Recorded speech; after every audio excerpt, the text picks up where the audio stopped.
students, আমি আগৰ ক্লাছত আৰম্ভ কৰিছিলো ধাতু আৰু অধাতুৰ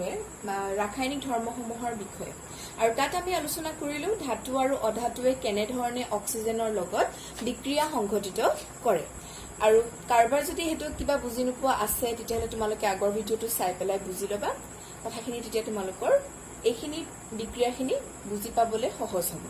গতিকে আজি আমি দ্বিতীয়টো ধৰ্মলৈ আগবাঢ়িছো। তাৰ মানে ধাতু আৰু অধাতু বিলাকে কেনে ধৰণে পানীৰ লগত বিক্ৰিয়া কৰে বা পানী দিলে ধাতু আৰু অধাতু সমূহে কেনে ধৰণে ৰিয়েকশন দেখুৱায় সেইটো বিষয়ে চাম। প্ৰথমতে আমি ধাতু সমূহৰ ৰাসায়নিক বিক্ৰিয়াটো চাম, তাৰ পিছতে আমি অধাতু সমূহেনো কেনেকৈ বিক্ৰিয়া সংঘটিত কৰে সেইটো বিষয়ে চাম। গতিকে প্ৰথমতে আমি ধাতুৰ সমূহে কেনেকৈ ৰাসায়নিক বিক্ৰিয়া কৰে সেইটো চাম। সেইটো বুজিবৰ কাৰণে আমি এটা উদাহৰণ লম, সোডিয়াম ধাতুৰ উদাহৰণ লম, যাৰ বিষয়ে মই তোমালোকক একদম আৰম্ভণিতে কৈছিলো। সোডিয়াম এবিধ ধাতু যি কোমল ধাতু হয়। গতিকে সোডিয়ামৰ টুকুৰা এটা সদায় কেৰাচিন তেলত ডুবাই ৰখা হয়, সেইটো কথা মনত ৰাখিবা। সোডিয়ামৰ টুকুৰা এটা খোলাকে ৰখা নহয়, সদায় কেৰাচিন তেলত ডুবাই ৰখা হয়। তেতিয়াহ'লে কিয়নো সোডিয়ামৰ টুকুৰাটো মুকলিকে ৰাখিব নোৱাৰি, কেৰাচিন তেলতনো কিয় ডুবাই ৰাখিবলগীয়া হয় সেইটো বস্তু আমি গম পাম। এতিয়া আমি ক্ৰিয়াকলাপটো আমাৰ কিতাপত দিয়া আছে, সেইটোতনো কি দিয়া আছে আমি চাওঁ আহা। ক্ৰিয়াকলাপটো আমি স্কুল খোলা হলে আমি কৰিব পাৰিলোহেঁতেন, কিন্তু ইয়াত আমি ক্ৰিয়াকলাপটো বুজিবলৈ চেষ্টা কৰিম, যিহেতু আমি এতিয়া ফিজিকেলি সেইখিনি কৰিব পৰা অৱস্থাত নাই। গতিকে এই যিটো সোডিয়াম ধাতু হয়, সোডিয়াম ধাতুৰ সৰু টুকুৰা এটা অকণমানি টুকুৰা অকণমান লৈ পেলাই আমি কি কৰিম, ফিল্টাৰ পেপাৰে শুকুৱাই ল'ম। যিহেতু কেৰাচিন তেলত ডুবোৱা থাকে, সেই কেৰাচিন তেলখিনি অকণমান শুকুৱাই ল'ম ফিল্টাৰ পেপাৰ দি পেলাই। ফিল্টাৰ পেপাৰবিলাক সাধাৰণতে তোমালোকে এনেকুৱা গোল গোল আকৃতিত আহে, শুকুৱাবৰ কাৰণে বা যিকোনো কামৰ কাৰণে বিজ্ঞানত ব্যৱহাৰ কৰা হয়। গতিকে শুকুৱাই লোৱাৰ পাছত সেই টুকুৰাটো, এই সোডিয়ামৰ টুকুৰাটো আমি কপাহ অকণমানে মেৰিয়াই ল'ম। কপাহ অকণমানে টুকুৰাটো মেৰিয়াই ল'ম। লোৱাৰ পাছত কি কৰিম, আমি এটা বিকাৰ ল'ম। এনেকুৱা ধৰণৰ আকৃতিৰ যিবিলাক বস্তু থাকে বিকাৰ বুলি কোৱা হয়। গতিকে এটা বিকাৰ ল'ম, য'ত ইমানখিনি মই যে ডট ডট দি দেখুৱাইছো এইখিনি হৈছে পানী, য'ত পানী থাকিব। আৰু সেই পানীখিনিতে আমি কপাহে মেৰিয়াই লোৱা সোডিয়ামৰ টুকুৰাটো পেলাই দিম। আৰু তাৰ পিছতে ইয়াত কি ধৰণৰনো বিক্ৰিয়া সংঘটিত হ'ব পাৰে সেইটো আমি পৰ্যবেক্ষণ কৰিম। তাৰমানে অলপ দেৰি ৰৈ পেলাই আমি চাম যে ইয়াত কি হ'ব পাৰেনো। এতিয়া সোডিয়াম দিয়াৰ লগে লগে পানীত যেতিয়া সোডিয়ামটো আহি যায়, পানীৰ সংস্পৰ্শলৈ যেতিয়া সোডিয়ামৰ টুকুৰাটো আহি যাব, তেতিয়া ই পানীৰ লগত সাংঘাতিকভাৱে বিক্ৰিয়া সংঘটিত কৰে, খুব খৰকে ৰিয়েকশ্যন কৰে পানীৰ লগত। আৰু সেইটো কাৰণে ৰিয়েকশ্যনটো বেছি খৰকে হোৱাৰ কাৰণে ইয়াত কি হ'ব, তাপ উৎপন্ন হ'ব। আৰু ইয়াত মানে তোমালোকে যদি বিক্ৰিয়াটো মানে শেষ হৈ যোৱাৰ পাছত, অলপ দেৰি পাছত যদি তোমালোকে বিকাৰটো চুই চোৱা, তেতিয়াহ'লে বিকাৰটো গৰম গৰম অনুভৱ কৰিবা। কাৰণ সোডিয়ামে পানীৰ লগত যেতিয়া বহুত বেছি পানীৰ লগত যেতিয়া আহি যায়, কণ্টেক্টত পানীৰ লগত যেতিয়া আহি যায়, তেতিয়া কি হয়, বহুত বেছি খৰকে বা বহুত সোনকালে ৰিয়েকশ্যন কৰে, বিক্ৰিয়া কৰে, যাৰ ফলত তাপৰ সৃষ্টি হয়, বা আমি ক'ব পাৰো খুব গৰম ভাৱ এটা ওলায়। আৰু সেই তাপ ওলোৱাৰ কাৰণে এই বিকাৰটো তোমালোকে যদি চুই চোৱা গৰম গৰম অনুভৱ কৰিবা। তাৰ মানে আমি ইয়াৰ পৰা কি ক'ব পাৰো যে যিহেতু এই সোডিয়ামৰ টুকুৰাটো পানীৰ লগত অহাৰ লগে লগে ইমান বেছিকে ৰিয়েকশ্যন কৰিলে, আৰু বায়ুটো যদি এনেকে থাকে, বায়ুত থকা অক্সিজেনৰ লগতো এই সোডিয়ামৰ টুকুৰাটোৱে খুব বেছিকে ৰিয়েকশ্যন কৰিব পাৰে বা বিক্ৰিয়া সংঘটিত কৰিব পাৰে। সেইকাৰণে সোডিয়ামৰ টুকুৰাবিলাক সদায় কেৰাচিন তেলত ডুবাই ৰখা হয়, যিহেতু কেৰাচিন তেলৰ লগত ই বিক্ৰিয়া সংঘটিত নকৰে। নহলে যদি আমি খালীকে ৰাখি থওঁ, জ্বলি যাব পাৰে, বা পানীৰ লগত দিলেও সি খুব খৰকে তাপ উৎপন্ন কৰি জ্বলি যাব পাৰে, সেইকাৰণে গৰম হৈ যায়। সেইবাবেহে সোডিয়াম ধাতুক আমি কেৰাচিন তেলত ডুবাই ৰাখো। গতিকে এইটো যিটো ক্ৰিয়াকলাপ হয়, ইয়াৰ পৰা আমি কি গম পালো যে এনেকুৱা কিছুমান ধাতু আছে, যেনেকে উদাহৰণটো কি দিম আমি, সোডিয়াম ধাতু। এই সোডিয়াম ধাতুৱে পানীৰ লগত প্ৰবলভাৱে বিক্ৰিয়া কৰে, বহুত বেছি বিক্ৰিয়া কৰে, ৰিয়েকশ্যনটো বহুত খৰ হয়, যাৰ ফলত তাপৰ সৃষ্টি হয়। আৰু সেইকাৰণে সোডিয়ামৰ টুকুৰাবিলাক সদায় পানীত আমি নাৰাখো বা মুকলিকে নাৰাখো, সদায় কেৰাচিন তেলত ডুবাই ৰখা হয়। কিন্তু আন কিছুমান এনেকুৱা ধাতু আছে, যেনেকে ধৰি লও আমি যদি কওঁ লোহাৰ বা লু বস্তুবিলাক যদি পানীত আমি ৰাখি থৈ দিওঁ তেনেকুৱা ধৰণৰ একে বিক্ৰিয়া আমি দেখা পাম জানো কেতিয়াও আমি তেনেকুৱা ধৰণৰ বিক্ৰিয়া দেখা নাপাওঁ পানীৰ লগত থাকিলে বা অক্সিজেনৰ লগত থাকিলে লুৰ ৰঙৰ পৰিৱৰ্তন হ'ব পাৰে মামৰে ধৰিব পাৰে কিন্তু সেই যেটো বিক্ৰিয়া হয় বহুত লাহে লাহে হয় very slow process বহুত লাহে লাহে হয় কিন্তু ইয়াত আমি কি দেখিলো সোডিয়াম টুকুৰাটো পানী দি দিয়াৰ লগে লগে বহুত প্ৰবলভাৱে বিক্ৰিয়া কৰিলে গতিকে সকলো ধাতুৰ পানীৰ লগত বিক্ৰিয়াটো একে নহয় কিছুমানে খুব বেছি বিক্ৰিয়া কৰে কিছুমানে একোৱে নকৰে বা কিছুমানে বহুত কমকে কৰে লাহে লাহে কৰে গতিকে এটা উদাহৰণ প্ৰবলভাৱে বিক্ৰিয়া কৰে সোডিয়ামে আৰু যদি আমি লুৰ কথা কওঁ আমি লুৰ ক্ষেত্ৰত কি দেখিছিলো যে সকলো ধাতুৱে নকৰে গতিকে লুৰ ক্ষেত্ৰত আমি কি দেখিলো লুৱে এনে ধৰণে পানীৰ লগত বিক্ৰিয়া সংঘটিত নকৰে গতিকে এটোৱে আছিল ধাতুৰ পানীৰ লগত বিক্ৰিয়া এতিয়া আমি চাওঁছো না অধাতু সমূহেনো কেনে ধৰণে পানীৰ লগত বিক্ৰিয়া সংঘটিত কৰে যদি আমি অধাতু আৰু পানীৰ বিক্ৰিয়াৰ কথা কওঁ বা অধাতুৱেনো পানীৰ লগত কেনে ধৰণে বিক্ৰিয়া কৰে হেতু বিষয় যদি চাওঁ তেতিয়া হলে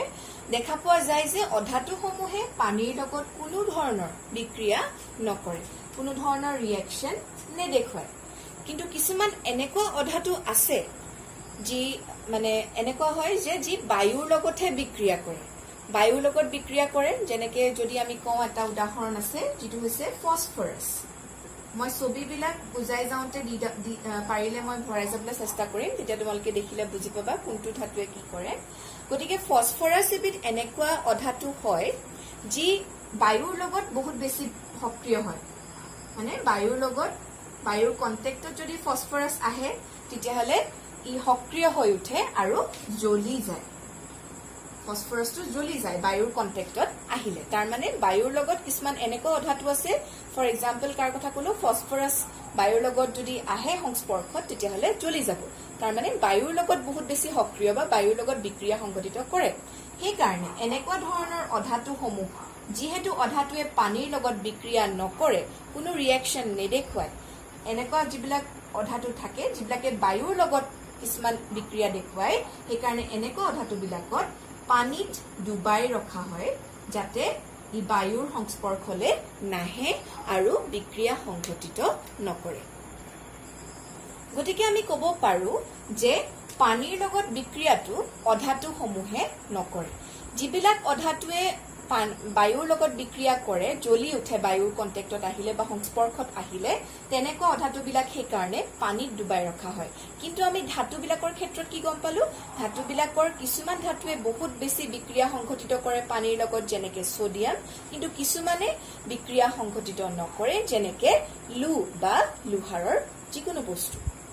গতিকে এইখিনিয়ে হৈছিলে ধাতু আৰু অধাতুৰ পানীৰ লগত বিক্ৰিয়া এতিয়া তাৰ পিছৰ বিক্ৰিয়াটো চাওঁছো না ধাতু আৰু অধাতুৰ অম্লৰ হৈতে বিক্ৰিয়া কেনে ধৰণেনো অম্লৰ হৈতে বিক্ৰিয়া সংঘটিত কৰে বা এসিডৰ লগত কেনেকে ৰিএকচন কৰে হেতু বিষয়ে আমি এতিয়া চাম হেতু চোৱাৰ আগতে বা হেতু বুজাৰ আগতে আমি আমাৰ কিতাপত 4.6 এটা ক্ৰিয়াকলাপ দিয়া হৈছে এই ক্ৰিয়াকলাপটো আসলতে কৰিলেহে এই প্ৰক্ৰিয়াটো আমি বুজি পাম কেনে ধৰণেনো ধাতু বা অধাতুৱে অম্লৰ লগত বিক্ৰিয়া কৰে কিন্তু যেহেতু মই কলোৱে যে আমি এটা কৰিব পৰা অৱস্থাত নাই গতিকে আমি তাৰে দুটা তোমালোকৰ ক্ৰিয়াকলাপৰ দুটা উদাহৰণ লৈ পেলাই এই বিষয়টো তোমালোকক বুজাবলৈ চেষ্টা কৰিম তোমালোকে ভালদৰে মন দি শুনি যাবা আৰু চাই যাবা কথাখিনি গতিকে এই ক্ৰিয়াকলাপটো কৰিবৰ কাৰণে আমি যেতিয়া আমি প্ৰেক্টিক্যালি কৰিম বা আমি যেতিয়া নিজে কৰিম হাতে কামে কৰিম তেতিয়া কৰোতে কিছুমান সাৱধানতা আমি ল'ব লাগিব যেহেতু আমি এইবিলাক এসিডৰ লগত আমি কাম কিছুমান কৰিব লাগিব গতিকে আমি সাৱধানে কামবোৰ কৰিব লাগিব আৰু সদায় এসিড আমি খালি হাতে কেতিয়াও নুচু আমি ড্ৰপাৰ ব্যৱহাৰ কৰি পেলাই এসিডটো পৰীক্ষা নলীত দি পেলাই আমি পৰীক্ষা কৰিম গতিকে প্ৰথমতে কি কৰিবলৈ কৈছে আমি এটা পৰীক্ষা নলী লম তাত কেইবাটাও দিয়া আছে দেই মই তোমালোকক বুজাবৰ কাৰণে এটা পৰীক্ষা নলী দি পেলাই বুজাইছো গতিকে এটাত আমি ধাতুৰ কথা বুজিম আনটো পৰীক্ষা নলীত আমি অধাতুৰ কথা বুজিম এতিয়া প্ৰথমতে মই ধাতুৰ কেনেকে বিক্ৰিয়া কৰে অম্লৰ লগত হেতু বুজাবলৈ গৈছো গতিকে এটা আমি পৰীক্ষা নলী লম যাক মই এ নাম দিছো আৰু এই পৰীক্ষা নলীটোত মই ধাতু দিম ধাতু মানে কি দিম মেগনেছিয়ামৰ ফিটা দি দিম মেগনেছিয়ামৰ ফিটা হৈছে এবিধ ধাতু দিয়াৰ পাছত ইয়াত মই ড্ৰপাৰ এটাৰ সহায়ত ড্ৰপাৰবিলাক তোমালোকে যদি ইংক পেন ব্যৱহাৰ কৰা দেখিছাই ড্ৰপাৰ কেনেকুৱা হয় য'ত আমি চিয়াহী ভৰাবলৈ ব্যৱহাৰ কৰোঁ গতিকে তেনেকুৱাই ড্ৰপাৰ থাকে ড্ৰপাৰ সহায়ত বা এনেকুৱা কিছুমান বা আমাৰ লেবৰেটৰীত ব্যৱহাৰ কৰিবৰ কাৰণে এনেকুৱা কিছুমান ৰবৰৰ ড্ৰপাৰ নহয় যিহেতু এচিডটো যদি বহুত বেছি ষ্ট্ৰং হয় গলি যাব পাৰে গতিকে অকণ বেলেগ ধৰণৰ ড্ৰপাৰ দিয়া হয় কিন্তু দেখিবলৈ তেনেকুৱাই গতিকে ড্ৰপাৰটোৰ সহায়ত আমি 5 ml লঘু হাইড্ৰক্লৰিক এচিড ই এবিধ এচিড হয় যেটো আমি অম্লৰ লগত বিক্ৰিয়া চাবলৈ গৈ আছো ধাতুৰ সেইকাৰণে আমি ইয়াত কি এচিড ব্যৱহাৰ কৰিছো হাইড্ৰক্লৰিক এচিড কিমান দিম 5 ml দিম ইয়াত 5 ml হাইড্ৰক্লৰিক এচিড মেগনেছিয়াম ফিটাত দি দিয়াৰ পাছত আমি চাম যে ইয়াত এই পৰীক্ষানলীটোতনো কি হ'ব পাৰে গতিকে যেতিয়া এই হাইড্ৰক্লৰিক এচিডটো মেগনেছিয়াম ফিটাডলত দি দিয়া হয় তেতিয়া ইয়াত এটা বিক্ৰিয়া হ'বলৈ আৰম্ভ কৰে তাৰ মানে এই অম্লটোৱে হাইড্ৰক্লৰিক এচিড যেটো অম্ল হয় হেতুৱে কি কৰে মেগনেছিয়াম ফিটাডলৰ লগত এটা ৰাসায়নিক বিক্ৰিয়া কৰে আৰু এই ৰাসায়নিক বিক্ৰিয়াটো হোৱাৰ কাৰণে কাৰ মাজত হৈছে বুলি কৈছো লঘু হাইড্ৰক্লৰিক এচিড আৰু মেগনেছিয়ামৰ ফিটা এই দুটাৰ মাজত ৰাসায়নিক বিক্ৰিয়াটো হোৱাৰ কাৰণে ইয়াত এটা গেছৰ উদ্ভাৱন হয় বা গেছ এটা ওলায় আৰু সেই গেছটো হৈছে হাইড্ৰজেন গেছ এই হাইড্ৰজেন গেছটো এনেকে বুৰবুৰণি উঠি পেলাই ওলাই যাব আৰু এই হাইড্ৰজেন গেছটো ওলাইছে নে নাই হেতু পৰীক্ষা কৰিবৰ কাৰণে তোমালোকক কি কৈছে যে মেছ কাঠি এটা দুইচলা কাঠি এটা জ্বলাই পেলাই এই পৰীক্ষানলীটোৰ মুখলে এনেকে আনিবলৈ কৈছে আৰু যদিহে হাইড্ৰজেন গেছটো এই বিক্ৰিয়াৰ ফলত ওলাই তেতিয়াহলে হাইড্ৰজেন গেছটো এনেকে ওলাই পেলাই উৰি যাওঁতে এই দুইচলা কাঠিটো নুমুৱাই পেলাই গুচি যায় আৰু যেতিয়া নুমুৱাই যায় তেতিয়া এটা শব্দ হয় পপ বুলি কৰি পেলাই এটা শব্দ হয় তোমালোকে এই এক্সপেৰিমেন্টটো ইউটিউবত বহুত বিচাৰিলে তোমালোকে পাবা তাত চালে তোমালোকে ধৰিব পাৰিবা কেনে ধৰণে পপ শব্দ কৰি পেলাই এই হাইড্ৰজেন গেছটো ওলাই যাওঁতে পপ শব্দ কৰি পেলাই কেনেকৈ দুইচলা কাঠিটো নুমাই যায় গতিকে ইয়াৰ পৰা আমি কি ক'ব পাৰো যে যিমান বিলাক আমাৰ ধাতু আছে ইয়াত যদি আমি মেগনেছিয়ামে লওঁ বা ইয়াত যদি আমি অন্য কিছুমান ধাতু লওঁ যেনেকৈ এলুমিনিয়াম বা আমি যদি ইয়াত লু লওঁ তেতিয়াহ'লে এই তিনিওবিধ ধাতুৱে এনে ধৰণেই বিক্ৰিয়া সংঘটিত কৰিব কিন্তু তামৰ ক্ষেত্ৰত বেলেগ হয় তামে এই বিক্ৰিয়াটো নেদেখুৱায় আৰু এই বিক্ৰিয়াৰ ফলত কি ওলাই বুলি কৈছো হাইড্ৰজেন গেছ ওলাই এটো কেনেকৈ আমি পৰীক্ষা কৰিব পাৰো জ্বলি থকা মমেই হওক বা এটা ধূপকাঠি আমি মেচ ষ্টিক বা আমি জুইচলা এটো যদি ইয়াৰ মুখলে আনি দিও পপ শব্দ কৰি পেলাই নুমাই যায় গতিকে এটোৱে বুজায় যে এই বিক্ৰিয়াটোৰ ফলত হাইড্ৰজেন গেছৰ উদ্ভাৱন বা হাইড্ৰজেন গেছ ওলাইছে উৎপত্তি হৈছে যাৰ ফলত এটো নুমাই গ'ল গতিকে তোমালোকক যদি সুধে যে ধাতুৱে অম্লৰ সৈতে বিক্ৰিয়া সংঘটিত কৰে নে তোমালোকে কি কবা ধাতুৱে অম্লৰ সৈতে বিক্ৰিয়া সংঘটিত কৰে যদি ইয়াত আমি হাইড্ৰক্লৰিক এচিড নিদি পেলাই সালফিউৰিক এচিড দিলোহেঁতেন তেতিয়াও একেটাই কথা হলতেন কিন্তু তামৰ ক্ষেত্ৰত এটো নহয় তামক অকনমান তপতালেহে হাইড্ৰক্লৰিক এচিড দিলে নহয় কিন্তু তামত যদি আমি সালফিউৰিক এচিড দি অকনমান গৰম কৰি দিও তেতিয়াহে হি এই ৰিএকচনটো দেখুৱায় কিন্তু এলুমিনিয়াম হওক মেগনেছিয়াম হওক লু হওক এবিলাকে এই বিক্ৰিয়াটো দেখুৱায় গতিকে যেহেতু ম্যাক্সিমাম ধাতুৱে দেখুৱায় বহুতখিনি ধাতুৱে দেখুৱায় এই বিক্ৰিয়াটো সেইকাৰণে আমি ক'ব পাৰো যে ধাতুৱে অম্লৰ সৈতে বিক্ৰিয়া সংঘটিত কৰে আৰু এই বিক্ৰিয়াৰ ফলত হাইড্ৰজেন গেছৰ আমি ক'ব পাৰো যে হাইড্ৰজেন গেছ উৎপন্ন হয় যাক আমি গম পাওঁ পপ শব্দ কৰি পেলাই যেতিয়া এটো দহন হৈ যায় তেতিয়া আমি গম পাওঁ যে হাইড্ৰজেন গেছৰ উৎপন্ন হৈছে বুলি আমি ক'ব পাৰো গতিকে ধাতুৱে বিক্ৰিয়া কৰে বুলি অম্লৰ লগত আমি গম পালো এতিয়া আমি চাওঁচোন আহা অধাতুৱে বিক্ৰিয়া সংঘটিত কৰে নে নকৰে এটো বুজিবৰ কাৰণে ক্ৰিয়াকলাপত থকাৰ দৰে আমি বুজিম ইয়াত আমি কি কৰিম পৰীক্ষানলী এটা লম মানে টেষ্ট টিউব এটা লম যাক আমি বি নাম দিছো আৰু এই পৰীক্ষানলীটোত আমি কি লম এঙাৰৰ গুৰি লম এঙাৰৰ গুৰি অধাতু হয় ধাতু নহয় আৰু এই এঙাৰৰ গুৰিখিনিত আমি কি দি দিম আকৌ একে ধৰণে আগৰ এক্সপেৰিমেন্টৰ নিচিনাকৈ আমি ইয়াত কি দি দিম 5 ml লঘু হাইড্ৰক্লৰিক এচিড মই শৰ্ট ফৰ্মত লিখিছো HCl টো হাইড্ৰক্লৰিক এচিড অথবা আমি H2SO4 মানে সালফিউৰিক এচিডো দিব পাৰো যিকোনো এটাৰ 5 ml আমি ইয়াত যেতিয়া দি দিম, দি পেলাই যেতিয়া আমি পৰ্যবেক্ষণ কৰিম, তেতিয়া অলপ বহুত দেৰি পাছতো বা লগালগ হলেও আমি ইয়াত কোনো ধৰণৰ গেছৰ উৎপত্তি নহয় বা উৎপন্ন নহয়, লগতে ইয়াৰ তাৰমানে উৎপন্ন নহয় আৰু বেলেগ একো বিক্ৰিয়া নেদেখুৱায়, বা আমি ক'ব পাৰো যে এই পৰীক্ষা নলীটোৱে একো বিক্ৰিয়া নেদেখুৱায় বা একো ৰিয়েকশ্যন নেদেখুৱায়। এইটো একেটাই হ'ব যদি আমি ইয়াত এঙাৰৰ গুড়িৰ সলনি গন্ধকৰ গুড়িও লওঁ, মানে ছালফাৰ, আৰু যদি আমি বেলেগ কিবা বস্তু লওঁ, তেতিয়াহ'লেও কি হ'ব, কোনো ধৰণৰ বিক্ৰিয়া